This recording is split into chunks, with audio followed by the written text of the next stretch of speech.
Mae pnawn da, croeso cynnes i chi i'r Oedfa bore yma, pnawn yma, yn enw'r arglwydd Iesu Grist. Mae'n od wneud gweiddiadau yn y pnawn, yn y gyfi sy'n arfer yn wneud. Ond croeso arbennig i Dewi, ni'n diolch yn fawr i Dewi am arwen yr Oedfa heno, ni'n gwyddio bendith Dew yr o ti Dewi wrth i'n arwen i agor y gair i ni. Cofiwch bod y baned ar ddiwedd yr Oedfa, i ni fwynhau cwmni pellach gyda'n gilydd, ac diolch hefyd i'r rhai buodd yn Tabernacl prynhawn yma yn helpu gyda'r gwaith yna ni'n gwerthfawrogi hynny'n fawr yn gwyddio bydde Dew yn defnyddio y cyfleoedd gath i cael prynhawn yma yn y capel lawr yn yr Heis. Cofiwch bod dyma'r sîl ola am yna gyfle i roi'r gyfer casgliad y mis efo cronfa anghenion yr eglwys. Cofiwch am hynny ac yna just rhagrybydd ar gyfer y sîl nesaf, does dim cyfarfodydd wythnosol wrthos yma, ond bore sîl nesaf, os dyw ei mynd, bydd Meirion yn arwen un y bore, ac yna yn yr Oedfa Brynhawn, mae yna Oedfa Blygain gyda ni. Felly cofiwch am hynny cyfle da i ni i wahodd pobl i ddod i glywed mwy am yr arglwydd Iesu Grist. Yn y bore, fydd yn Oedfa Gymyn, mae'n sîl cynta'r mis, ac hefyd fydd yn ysgol sîl gan bod y tymor yr ysgol yn ail gychwyn ar ôl hynny. Dyna'r coeddiadau. Yn ni ddechrau'r oedfa'n iawn a troi at Dduw mewn gweddi.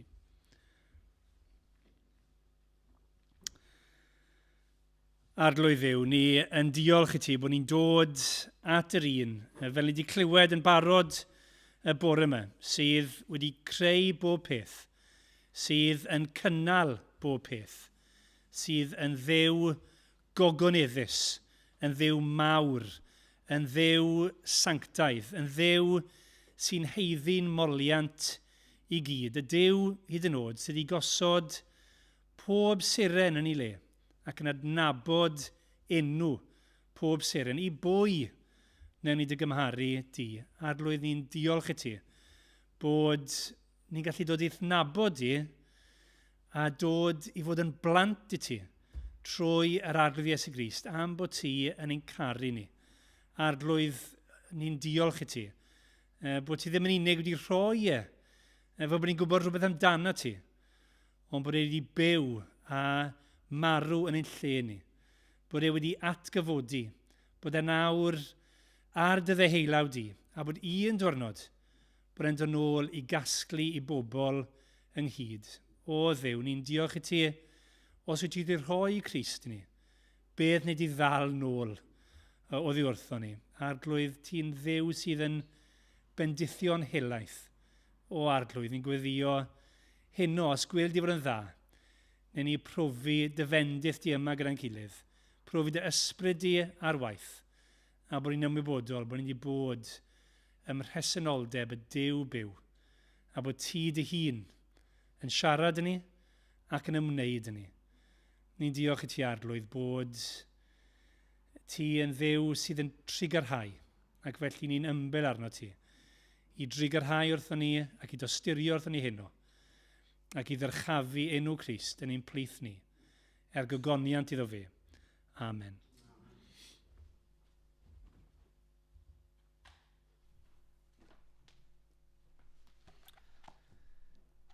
Wel, mae yn nos, a felly chi'n meddwl, yr emyn gyntaf wedi dewis, felly bod ni wedi cymysgu, mae'n gwybod yn iawn bod ni yn canu rhif 57 yn y casgliad, os oes copi gyda chi, neu ar y sgrin.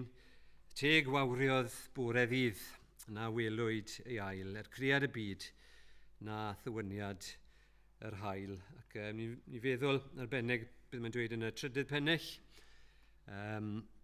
pan ddaeth o'r uchelder a eni o wraig, cyffrwau gyntharedd ei gofus y ddraig.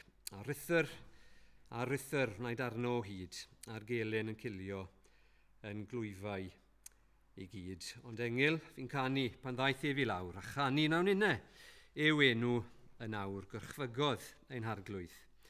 Fe'i molon am hyn, fe brynodd ein bywyd ar galfar i fryn.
Wel, ni'n troi heno i llyfr Datguddiad, y pennod 12. A bydd rai o'n chi yn meddwl felly yn syth. Ni gyn i di clywed pregaeth o'r Datguddiad pennod 12 yn ddiweddar. Wnaethon ni, 3 mis union i heno, fe mae'n digwydd bod. Dath emyr ddechrau cyflwyniad ar frwydr ysbrydol gyda'r bennod yma, pennod 12. Ond byddwn ni edrych ar y bennod o ongl byn bach yn wahanol. Ac ni'n teimlo bod yr arglwydd arwen fi i ni ynghyd-destun yn Nadolig a diwedd blwyddyn, dechrau blwyddyn newydd i edrych ar y bennod yma, y wraig a'r ddraig. Dechrau llyfr Datguddiad yn dweithio ni gwyn ei fyd y sawl sy'n darllen a rai sy'n gwrando geiriau'r broffidoliaeth hon ac yn cadw'r hyn sy'n ysgrifenedig yn ddi. Felly wedi Dduw yn helpu ni i wneud hynny. Felly gyda'ch ni wrando ar air Duw gyda'n gilydd. Gwelwyd arwydd mawr yn y nef, gwraig wedi gwisgo ar hael, a'r lleiad dan ei thraed, a choron o 12 seren ar ei phen. Yr oedd yn feichiog ac yn gweiddi yn ei gwewyr a'i hyng am gael esgor. Yna gwelwyd arwydd arall yn y nef. Draig fflamgoch fawr, a chanddi 7 ben a 10 corn, ac ar ei phennau 7 diadem. Ysgubodd ei chynffon dreian o ser y nef a'i bwrw i'r ddeiar. Safodd y ddraig o flaen y wraig wydd ar fin esgor, mwyn llyncu ei phlentyn ar ei eni. Esgorodd hi ar blentyn gwryw.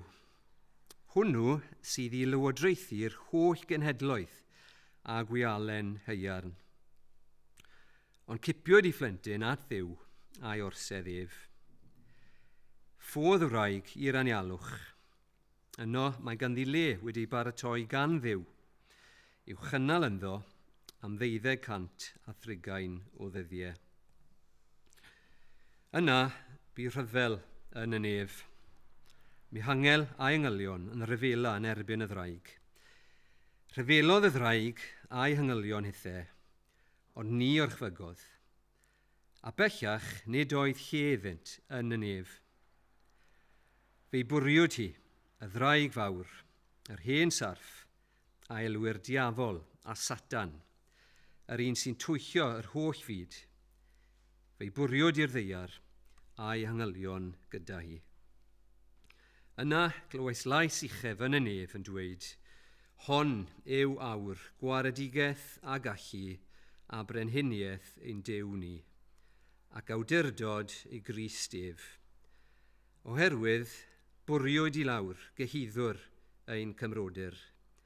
Yr hwn sy'n ei cyhuddo ger bron ein Duw ddydd a nos. Ond y mae'n hwy wedi orchfygu trwy waed yr oen, a thrwy air ei tystiolaeth, yn ddibrys o'i bywyd hyd angau. Am hynny, gorfoleddwch chwir nefoedd, a chi sy'n preswylio ynddynt. Gwaich i'r ddeiar a'r môr, oherwydd disgynnodd diafol arnoch yn fawr ei lyd. O wybod mae byr yw'r amser sydd ganddo. Pan welodd y ddraig ei bod wedi bwrw i'r ddeiar, aeth i erlyd y wraig a esgorodd ar y plentyn gwryw. Ond rhoddwyd i'r wraig ddwy adain eryr mawr mwyn iddi hedfan i'r anialwch i'w lle ei hun, i'w chynnal yno am amser ac amserau a hanner amser o olwg y sarf. Poerodd y sarf o'i genau afon y ddŵr ar ôl y wraig, i'w hysgubo ymaith gyda'r hif. Ond roes y ddeiar ddihangfa i'r wraig. Agorodd y ddeiar ei genau a llyncu'r afon a boerodd y ddraig o'i genau. Llydiodd y ddraig wrth y wraig, ac aeth ymaith i ryfela yn erbyn gweddill ei phlant hi. Yr rhai sy'n cadw gorchmynion Duw ac yn glynu wrth dystiolaeth Iesu. Ac yna safodd ar dywod y môr. Amen. Wel, nyn ni ganu y nesaf rhif 20 yn y detholiad o gyrole rhif 20. Daeth yr un heb iddo ddechrau. Daeth un byd gan ddwyn ei olau. Yn ei ddod fe rannodd amser, torri'n hanes yn ei hanner. Yma'n gorwedd ac wn hongian, yma'n cysgu ac wn gryddfan. Yma'n faban gyda'r gwanaf ac wn chwalu y gelyn olaf. Drychwch fri, mae ar ei orsedd, bydd ei deyrnas yn ddiddiwedd. Drychwch draw, mae'n dyfod eto, a bydd pawb yn plygu iddo.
Dach ni wyddio.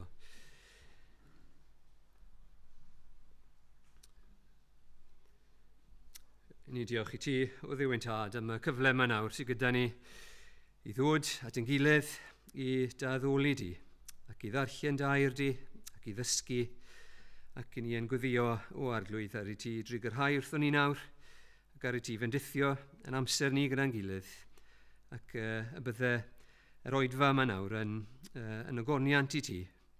Ni'n dod o dy flaen di nawr ac yn ymwybodol o dy ddaioni mawr di ato ni. Ni'n diolch am y diwrnod ni wedi cael. Diolch am yr wythnos sydd wedi mynd heibio. A gymaint o bethau da wyt ti'n rhoi I ni o ddydd I ddydd. Ac ni'n gwybod mae yno ti. Ni'n byw yn symud ac yn bod. Mae ti sy'n rhoi pob anadl I ni. Ti sy'n rhoi iechyd I ni. Ti sy'n rhoi gymaint o lywynydd a pleser I ni. Ond ni yn diolch I ti bod ni yn ystod yr wythnos yma wedi cael cyfle felly I ymlacio a mwynhau a bwyd a diod ac anrhegion a cwmni a cymaint o bethau da. Ni'n diolch I ti am wir ystyr y Nadolig. Ni'n diolch I ti am yr efengil da, yr newyddion da yma yn Iesu Grist. Ac ni'n diolch nawr am yr hyn ni wedi clywed heddi, a'r hyn ni wedi ddarllen nawr. Ac ni'n gweddio nawr am help I blygu o dy flan di yn yr ysbryd cywir, yn gynabod bod ni'n dod at yr un sydd wedi'n creu ni, yr un sydd yn alpha ac omega, o'r dechrau i'r diwedd. Ac atgoffa ni adlwydd yn bod ni yn bechaduried ac bod ni yn feidrol, bod bywydau ni'n fyr. Ti'n atgoffa ni yn bod ni yn ffôl ac yn bod ni yn gymryd y ffyrdd yn ddall nes I ti ein goleuo ni a agor ein llyged ni. Ac ni yn diolch I ti am yr arglwydd Iesu Grist. Diolch I ti am y goleuni sydd wedi dod i'r tywyllwch. Diolch bod dair di yn lamp, yn dangos i ni, pwy i ni, ac yn dangos i ni yn hangen, ac yn dangos pa mor fawr wyt ti, pa mor berffaith wyt ti, yn dy holl ffyrdd, a bod ti'n sanctaidd. Fel o'n i'n clywed bore yn Nadolig, bod ni ddim i ddod yn ddifeddwl at y rhodd yma, ond bod ni ddod, yn barchus, ac i ddod, bod gwahoddiad i'n i ddod o ddifri, ac sylweddoli at bwy i ni yn dod. I ni yn sylweddoli bore yma, heno, bod y baban bach yn y preseb yna, yn sanctaeth. Ac ni'n diolch i ti am ei fywyd sanctaidd e. Diolch bod na ddim bai ynddo fe o gwbl. Ac hyd yn oed ni edrych yn ôl dros yr wythnos sydd wedi mynheibio, ni'n ymwybodol o'n beie ni, a gyda'n meddyliau ni, a'n geiriau ni a'n gweithredoedd ni, bod ni'n cwmpo'n fyr. Ond ni yn diolch bod ni trwy fywyd, a marwolaeth, ac atgyfodiad, ac esgyniad yr arglwydd Iesu Grist, ein bod ni hefyd yn gallu gorchfygu trwy waed yr oen. Ac ni yn gofyn yn arglwydd y byddai'r hyn i ni wedi darllen nawr yn real i ni. Wrth i ni glywed dy eiriau di, byddwn ni'n sylweddoli o'r newydd, dy fod ti'n reoli a bod yr arglwydd Iesu Grist yn fuddigol, ac yn fuddigol dros bechod, a dros farwolaeth, a dros y diafol. Ac wrth i ni ddod a darllen am y symbolau yma nawr yn llyfr y Datguddiad, ni yn gweddio bydde ti trwy ysbryd glân yn helpu ni, yn agor yn llyged ni, i weld beth sydd yn real, beth sydd yn digwydd go iawn, beth sydd yn wir am yr arglwydd Iesu Grist, beth sy'n wir amdano ni, os i ni di ymddiried ynddo fe. Ni yn gofyn felly, bydde ti yn ein helpu ni. Ni'n gofyn wrth ni ddod i ddiwedd blwyddyn, ac wrth ni feddwl felly am addunedau ar gyfer y flwyddyn sydd o'n blaen ni. Ni'n gofyn am dy help di, bod ni ddim yn pellhau, bod ni ddim yn caledu ein calonnau, ond yn bod ni am agosau ato ti. Ac ni'n gwybod bod ni'n ddibynnol, ni'n dibynnu llwyr arno ti, a gwaith ysbryd glân. Ac ni'n gweddio arglwydd y bydde ti yn gweithio yn ein calonnau ni, fel unigolion ac fel eglwys, gweddio arglwydd. Y bydde ti yn peri ein bod ni, yn brwydro yn y frwydr ysbrydol yma, ac yn dibynnu ar y moddion gras wyt ti wedi ei roi. Ni'n diolch am dy air di, ni'n diolch am dy ysbryd di, diolch am yr eglwys, ac yn gweddio arglwydd byddwn ni'n manteisio ar y pethau yma, yn troi at air di, yn darllen ac yn gweddio, yn dod gyda'n gilydd, yn gwneud y gorau bob cyfle, i addoli gyda'n gilydd, i ddysgu gyda'n gilydd, i weddio gyda'n gilydd fel dy bobl di. Ac o arglwydd byddwn ti yn defnyddio ein bywydau ni, yn tystiolaeth ni, fel unigolion ac fel eglwys, yn y flwyddyn sydd i ddod, i ddwy'n clod i enw Iesu Grist.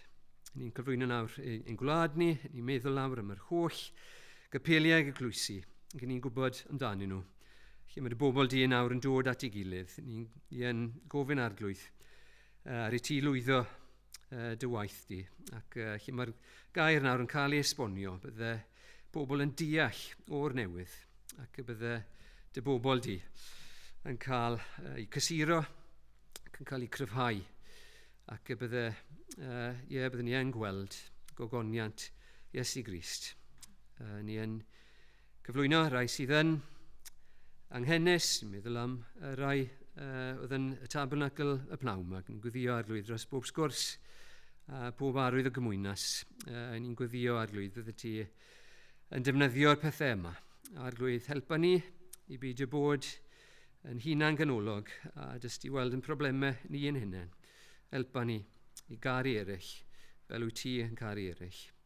Ac helpa ni o arglwydd i fod yn wir edifeiriol am ein beie. Ni'n gofyn nawr felly dy fendydd di ar yr oedfa, ac yn gofyn o arglwydd dros rai sy'n methu bod yma, ni'n meddwl am rai sydd yn y cwrdd mewn man eraill, yn gofyn ar tybydithio nhw yno, ni'n gweddio dros y rai sydd yn eu cartrefi oherwydd salwch ac amgylchiadau eraill. Ni'n gweddio arglwydd ar y tu agosau atyn nhw hefyd. O arglwydd bydd gyda ni nawr. Ni'n gofyn i ti i faddau ni ein beiau ac i ddelio ni nid yn ôl be ni'n heiddi, ond yn ôl dy ras di. A mae bod ni'n dod yn enw ac yn heiddiant ar arglwydd Iesu Grist. Amen.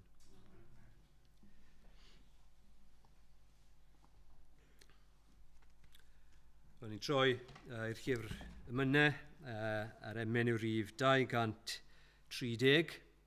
230 ac wrth ni ganu bod ni weddio hefyd y geiriau yma o agor y fy llygaid i weled dirgelwch dy arfaith a ddair. Mae'n well i mi gyfraith dy enau na miloedd o arian ac air. Y ddeiar a'n dan a'i thrysorau, ond geiriau fy new fydd yr un, y bywyd tragwyddol i'w nabod fy mhrynwr yn dduw ac yn ddyn. Rhyfeddod a beri yn ddiddarfod yw'r ffordd y gymerodd e fe i gadw pechadur cochedig trwy farw ei hun yn ei le. Fe safodd fy mrenyn ei hunan, gorchfygodd hiliogaeth y ddraig, ein llywydd galluog ni ydyw o caned preswylwyr y graig.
Wel, fel yw'n dweud, ni wedi bod yn y bennod yma rhyw 3 mis yn ôl.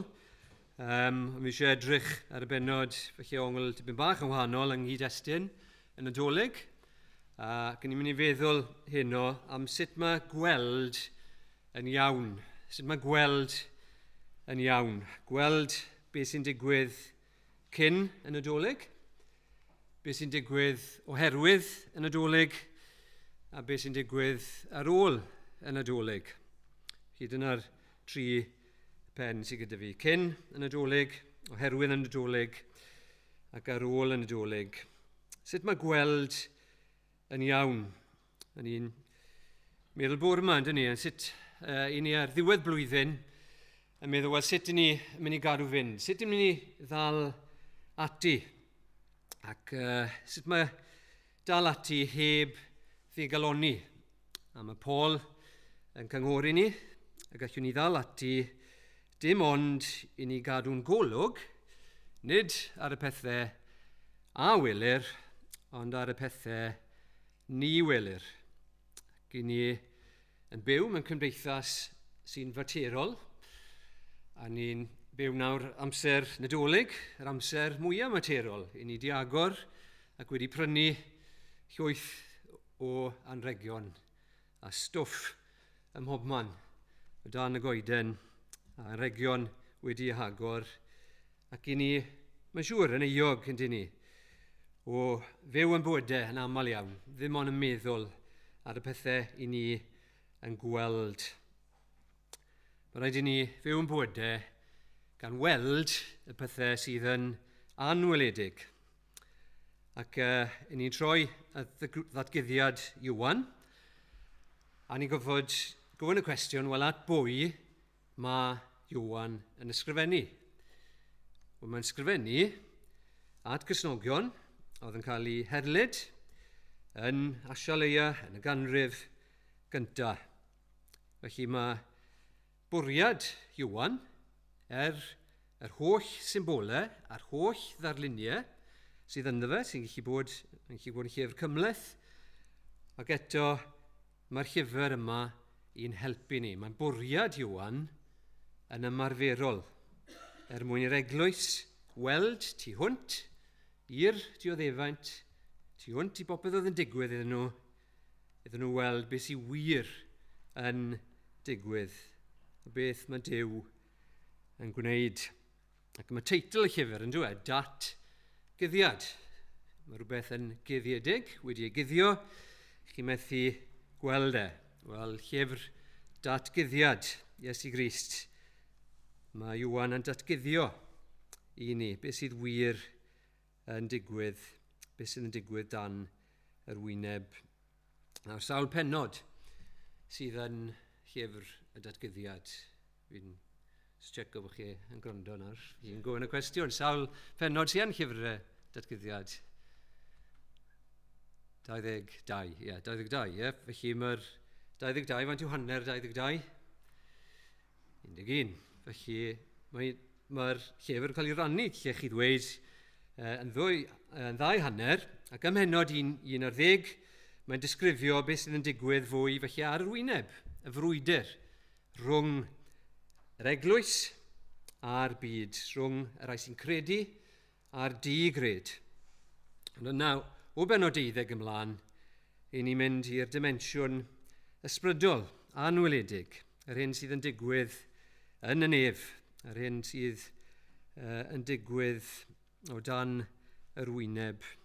A dyma beth sy'n wir angen yno ni, ynddo fe. Oedd Emyr yn wneud y pwynt yma pan oedd e'n priethu ar hyn. Angen i ni sylweddoli bod yna frwydr yn digwydd. A byddai'n ni weld, byddai'n ni gael golwg cosmic o'r frwydr yma. Frwydr sy'n drygwyddol. Frwydr sydd dal yn digwydd heddi. Fi'n hoffi mynd weithiau ar Google Street View. Mae yna gêm i gael yn dos. Maen nhw'n rhoi chi ar stryd rhywle yn y byd. Chi'n fod treol gweithio mas o'r Google Street View ble i chi. Le yn y byd i chi. Mae Google Street View chi bod yn handi, ond weithiau chi angen pwyso'r botwm i ddod mas o'r Street View i weld y map, i weld y strydoedd, i weld ble i chi go iawn. Felly mae rhaid i ni fel Cristnogion weld a cael golwg o'r frwydr anweledig ysbrydol yma. Ond hefyd, bod ni'n meddwl am y Nadolig. Chi'n meddwl am y Nadolig, chi'n gallu mynd wrth gwrs i lyfr Mathew, Ac yno darllen freuddwyd Joseph ac am Herod ac am y doethion. Neu chi fynd i lyfr i Luc a darllen am Mair, a'r sensws, a'r bugeiliad. A mae hyn wrth gwrs yn holl bwysig, achos mae'n dangos i ni bod ni'n dod at ddigwyddiad hanesyddol go iawn. Ond hefyd, wrth i ni droi i lyfr Datguddiad y pennod 12, ni'n gweld y dimensiwn arall, a gweld, ar un llaw, y baban mewn preseb, ond hefyd y baban sy'n cael ei eni fan hyn. Y baban, mae'n sôn amdano fe'n adnod 4, safodd y ddraig o flaen y wraig oedd ar fin esgor mwyn llyncu ei phlentyn ar ei eni. Wel, cyn bod ni gallu deall yn iawn, a fi ddim yn mynd ar ôl popeth sydd yn y bennod o bell ffordd, ond gadewch ni ystyried pwy yw'r 3 ffigwr yma. Yn gyntaf, y wraig yn adnod 1 a 2, gwelwyd arwydd mawr yn y nef, gwraig wedi gwisgo'r haul, a'r lleia dan ei thraed, a choron o 12 seren ar ei phen. Roedd yn feichiog, ac yn gweiddi yn ei gwewyr a'i hing am gael esgor. A dyna'r ffigwr cyntaf, ac i ni meddwl, mae'n ddarlun cyfarwydd i ni yn ystod mis Rhagfyr yn dywe. O'n i'n meddwl am Mair, ond mae'r wraig fan hyn yn symbol o bobl Dduw, o eglwys Dduw, yn yr Hen Testament ac yn y Testament Newydd. Felly, y wraig. Yn ail, y ddraig. Mae'r ddraig yn goch, ac mae'n sôn am y pennau a'r cyrn, ac a ddim i fanylder ar y symbolau yna, ond maen nhw'n ddarluniau yn dyn nhw. Mae'n symbolau o diafol, symbol o ddrygioni, ac eto o bwer y ddraig. Ac chi'ch chi fynd, wrth gwrs, i sawl lle arall yn y Beibl, i lyfr Daniel, enghraifft, ni'n darllen am yr pwerau, a'r ymarodreithau sydd yn brwydro yn erbyn Crist a phobl Dduw. Ac mae'r ddraig am lyncu y plentyn ar ei eni, am ddifetha, distriwio Iesu Grist. Ac yn drydydd, y plentyn sy'n cael ei eni. Ac ni darllen bod y plentyn yma i lywodraethu yr holl genhedloedd a gwialen haearn. Ac mae hynny, i chi mynd ôl i Salm 2, ac i ddechrau Datguddiad hefyd, pennod 2 Datguddiad, yn ni'n gwybod o fan hynny, mae Iesu Grist ei hunan yw y plentyn yma. Felly dyna y darlun. Gwraig, ar fi'n esgor, ar fi'n rhoi genedigaeth i blentyn, ond draig yno i ladd y blentyn, i ddinistrio, i fwyta y blentyn. Ond, beth sy'n digwydd nesaf yn adnod 5? Esgorodd y wraig a'r blentyn gwryw, hwnnw sydd i lywodraethu, yr holl genhedloedd a gwialen haearn, ond cipiwyd ei phlentyn at Dduw a'i orsedd ef.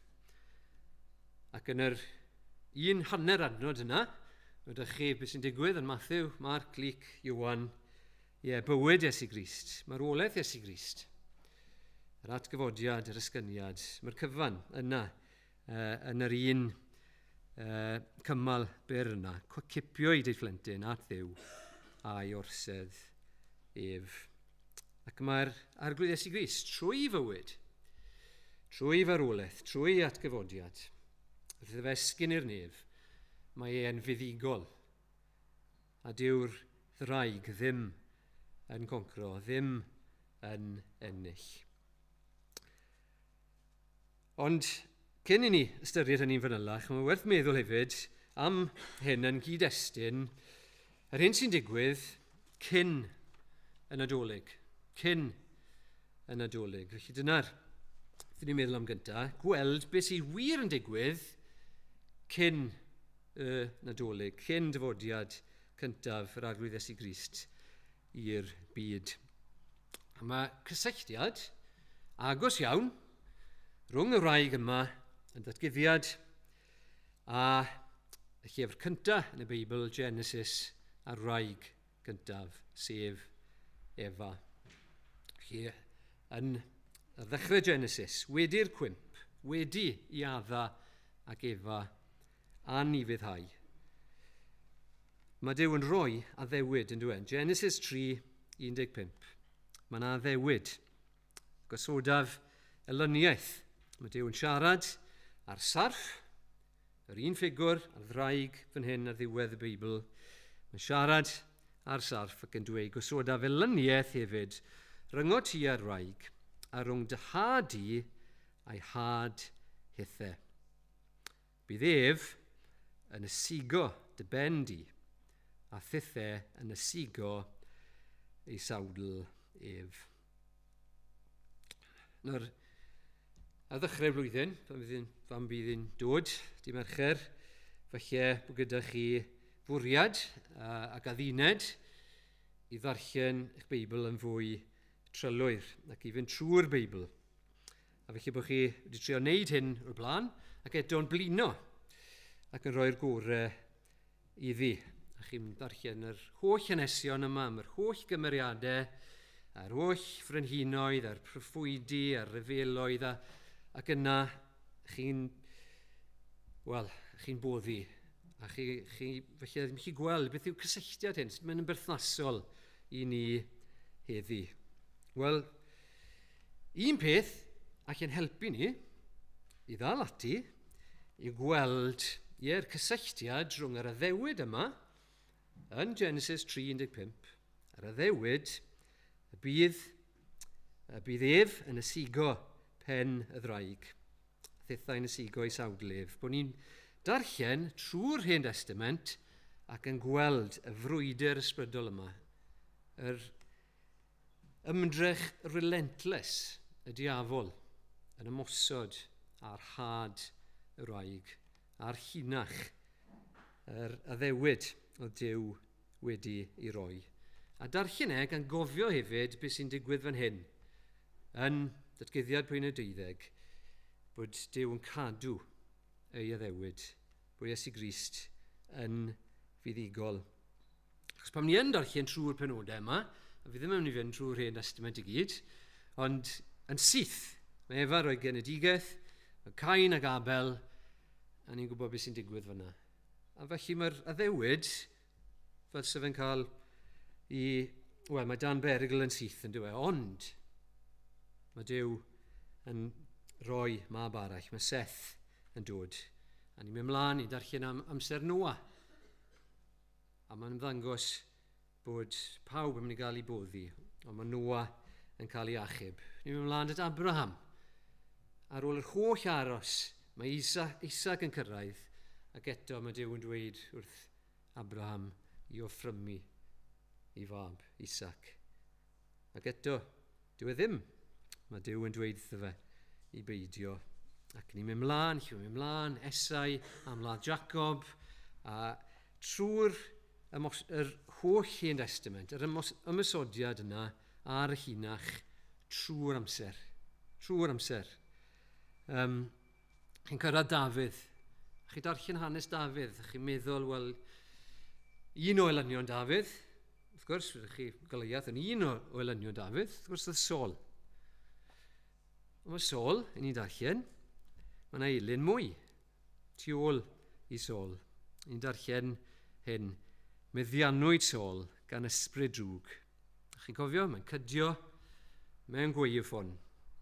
A mae'n bwriadu, mae'n taflu y waywffon yma, mae'n pino Dafydd erbyn y wal gyda'r waywffon yma. Eto mae Dafydd yn dianc, mae'n ysgoi. Mae'r arglwydd yn ei amddiffyn e. A, wel, chi'ch chi ddarllen, mae llwyth o hanesion sy'n gwneud chi feddwl am y ffordd y mae'r arglwydd yn amddiffyn yr hil yma. Un sydd yn felly'n anghyfarwydd i chi, ddarllen 2 adnod, 2 brenhinoedd 11. Athaleia. Unrhyw un yn cofio unrhywbeth am Athaleia? Wel, ni ddarllen hyn. Athaleia brenhines Juda, pan welodd Athaleia, mam Ahazeia, fod ei mab wedi marw, a'i ddati i ddifodi yr holl linach frenhinol. Ond cymerwyd Joas fab Ahaseia gan Joseba merch y brenin Joram a chwaer Ahaseia a'i ddwyn yn ddirgel o blith plant y brenin a oedd i'w lladd. Roedd ef a'i famaeth mewn stafell wely a'i guddio rhag Athaleia ac ni laddwyd ef.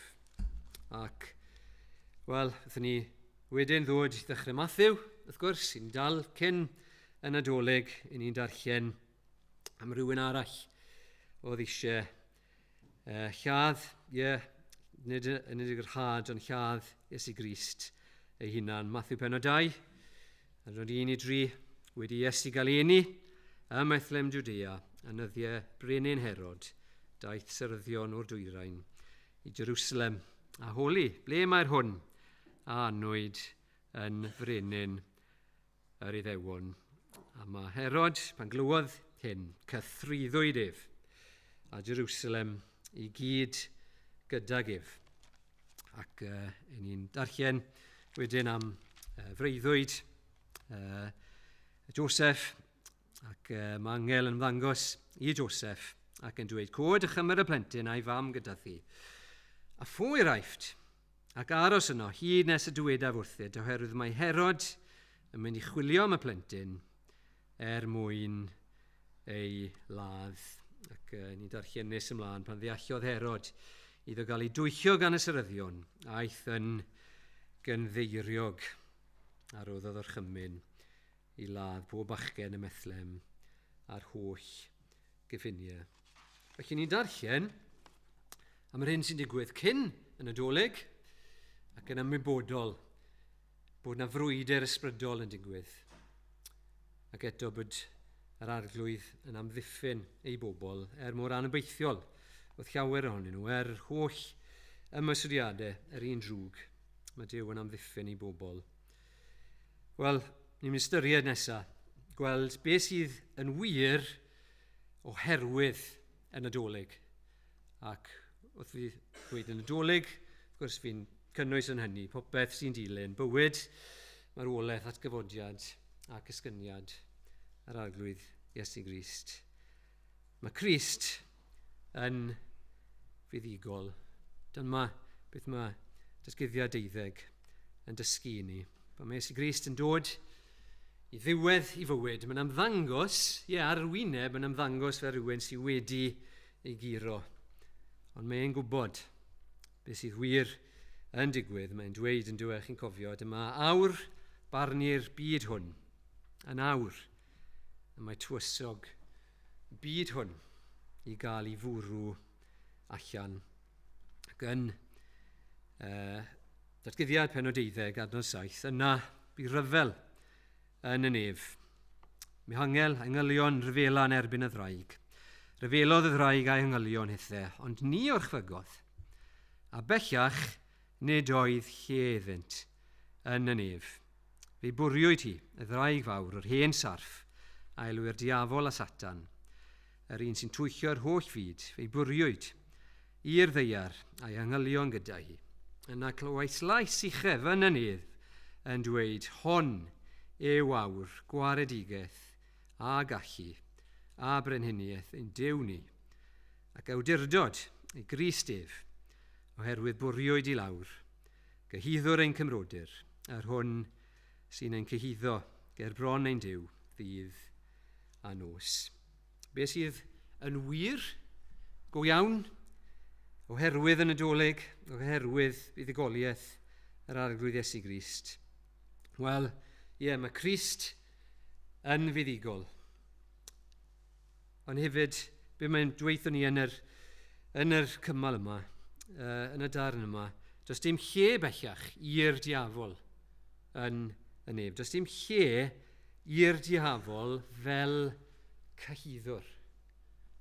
Cyhuddwr, dyna ystyr Satan, yr cyhuddwr, yr un sydd yn ein cyhuddo ni, ddydd a nos, mae'n dweud. Mae'n cyhuddo bobl Dduw.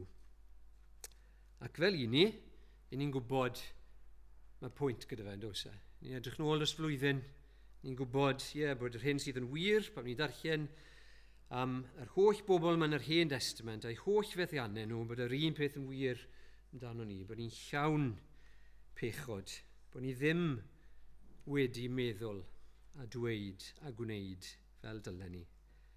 Ond mae Rufeinied yn dweud hyn, pwy sydd I ddwyn cyhuddiad yn erbyn etholedigion Duw. Does ddim cyhuddiad yn ein erbyn ni oherwydd bod yr arglwydd Iesu Grist yn fuddigol, y plentyn yma yn fuddigol dros y ddraig. Sut gallwn ni orchfygu? Ydw e trwy ddechrau blwyddyn newydd a meddwl, wel, lle droi dudalen newydd drosto a lle wneud digon o ddew ni, wneud lan am yr holl ddrygioni sydd wedi bod yn y mywyd I. Na.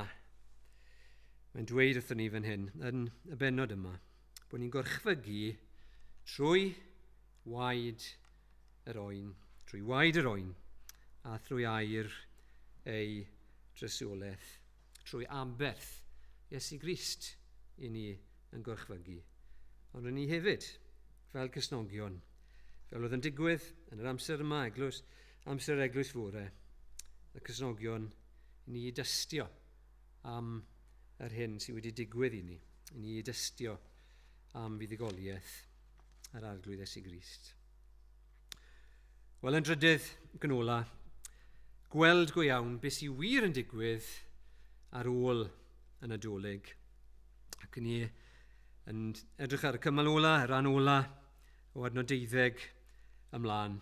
Beth sydd yn wir ar ôl i'r diafol gael ei daflu o'r nefoedd, oedd fe golli ei le fel cyhuddwr y cymrodyr. Mae adnod 12 yn dweithio ni pan welodd y ddraig ei bod wedi bwrw i'r ddeiar, aeth I erlyd y wraig a ysgorodd ar y plentyn gwryw. Mae adnod 17 yn dweithio ni hefyd, hudiodd y ddraig wrth y wraig ac aeth ymaith I ryfela yn erbyn gweddill ei phlant hi. Be sy'n digwydd yw bod y diafol wedi methu concro Iesu Grist yn ymosod ar yr eglwys. Pryd mae hynny'n digwydd? Wel, mae'n digwydd yng nghyfnod yr eglwys fore fan hyn. Mae'n digwydd trwy'r canrifoedd ac mae'n digwydd hyd heddi. Mae yna sôn yn dros am amser ac amserau a hanner amser a ddim I fanylion am hynny, ond mae'n golygu yr amser yna o dyfodiad cyntaf Iesu Grist hyd at yn agos iawn at ei ail ddyfodiad. Mae yna frwydr. A falle bod ni ddim eisiau meddwl am hynny heno yng nghanol gwyliau Nadolig. Ni'n cael amser I ymlacio, falle amser I fod gyda teulu a mwynhau. Ond I ni'n byw mewn brwydr ysbrydol. I ni yn cwrgweddi dros misoedd diwetha bod yn dechrau'r cwrgweddi gan atgoffa'n hunain am yr hyn sy'n digwydd mewn gwledydd gwahanol lle mae Cysnogion yn dioddau, lle mae'r diafol yn ymosod ar gredinwyr. A hyd yn oed heddi, yn ein bywyd cyfforddus sydd gyda ni, heddi, mae yna Cysnogion sydd wedi marw, sydd wedi colli ei bywydau, fel mae'r adnod 11 yn dweud, yn ddibrys o'i bywyd hyd angau. Sut maen nhw'n gallu gwneud hyn? Sut maen nhw'n gallu dal ati, fel oedd bwriad Iwan wrth ysgrifennu llyfr y Datguddiad, bwriad Duw wrth roi y Datguddiad yma I ni. Sut gallwn ni ddal ati? Ar ddiwedd blwyddyn, wrth ni edrych ar flwyddyn arall o'n blaen ni. Sut mae bod, fel adnod 17 yn sôn amdanyn nhw, y rai sy'n cadw gorchmynion Duw ac yn glynu wrth dystiolaeth Iesu. Hwna'n adduned da I wneud yn bydde ar ddechrau blwyddyn arall. Cadw gorchmynion Duw a glynu wrth dystiolaeth Iesu. Wel, sut gallwn ni wneud hynny? Wel, mae yna sôn ddwy waith am gynnal, bod ni'n cael yn cynnal. A mae sôn am ddwy adain eryr, mae hwnna'n mynd yn ni nôl yn dweud beth o'n ni full circle, beth o'n ni'n meddwl am bore yma. Bod Duw am ein cynnal ni ddim yn gwybod beth sydd o'n blaen ni. Ni ddim yn gwybod pa ddioddefaint, felly fydd o'n blaen ni yn y dyfodol, os i ni sefyll dros Iesu Grist, a sefyll fel Cysnogion. Ond mae yna ddewid fan hyn, a bydd Duw yn cynnal i eglwys, bydd yn cynnal gan roi y gallu ni i wrth sefyll, ac mae'n cysuro, ac mae'n rhoi, bod mae rai sy'n disgwyl wrtho fe, fel ni'n clywed bore yma, yn magu adenydd fel eryr. Ond hefyd, mae rhaid i ni fyw yn bywydau, nid yn llyged ar y pethau ni'n gweld, ond mae rhaid i ni ddysgu gweld yn iawn beth sy'n wir yn digwydd, beth sydd wedi digwydd o'r dechrau, cyn yn Nadolig, trwy'r Hen Testament. Beth sy'n digwydd oherwydd y Nadolig, oherwydd dyfodiad cyntaf Iesu Grist i'r byd. A mae rhaid i ni gadw'n llyged beth sy'n digwydd nawr, y frwydr ysbrydol yma. I ni yn rhan ohoni, a holl eglwys Crist yn rhan ohoni. Ond brwydr yn ni'n gwybod mae'r arglwydd Iesu Grist yn fuddigol yn ni, ac y byddwn ni hefyd yn cael yn cynnal a'n gwarchod wrth i ni fyw yn bywydau yn edrych am yr ail ddyfodiad a disgwyl iddo fe ddod eto. Boed i Dduw trwy Ysbryd Glân, trwy ras yn helpu ni i ddeall y darluniau'r symbolau yma ac i fyw i'w glod e. Amen.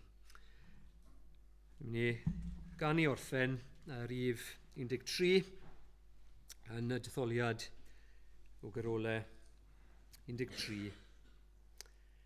Blant ffyddlon Seion, dewch a llawenhewch i gyd, ymlaen â chwi fel milwyr da, yn llon gweitha'r hyd, o hyfryd ddedwydd awr, Meseia mawr a gaid, henffych i'r dydd, a'r bore daeth, ar iachawdwriaeth rhad, i ni golli'r hedd draw ym Mharadwys Wyw, a bod yn fyr o gadw'r fraint, mynd dan ddigofaint yw. Ni gawsom had wraig, yn gadarn graig i'n traed, henffych i'r dydd a'r bore daeth, yr iachawdwriaeth rad. Gweitha Satan, sydd yn temtio ddydd a nos, mae gennym hawl i'r trysor da, fe bara o oes i oes. Ffordd newydd gafwyd, do, i deithio at y tad, henffych i'r dydd, a'r bore daeth, yr iachawdwriaeth rhad.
Iddo ef sydd ar gallu ganddo eich cadw rhag syrthio, a'ch gosod yn ddifau a gorfoleddus ger bron ei agoniant. Iddo ef, yr unig dduw, ein gwaredwr, trwy Iesu Grist ein harglwydd, y bydd y gogoniant a mawr hydy, gallu ac awdurdod, cyn yr oesoedd ac yn awr, a byth bythoedd.